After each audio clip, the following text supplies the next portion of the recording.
بویوک جیمی دا د عثماني خلافت د سمندري ځواکونو یوه لویه او خطرناکه جنگي بیړۍ وه. دغه بیړۍ په 1488 میلادي کال کې د سلطان محمد الفاتح مشر زوی سلطان بایزید ثاني په وختونو کې د عثماني انجینرانو لخوا جوړه شوې وه. دغه بیړۍ 2500 ټنه وزن درلود.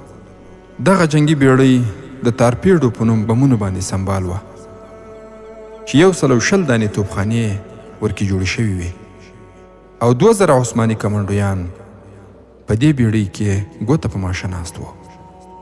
جنرال عیسی پاشا د دغه بیړۍ لومړی کپټان و.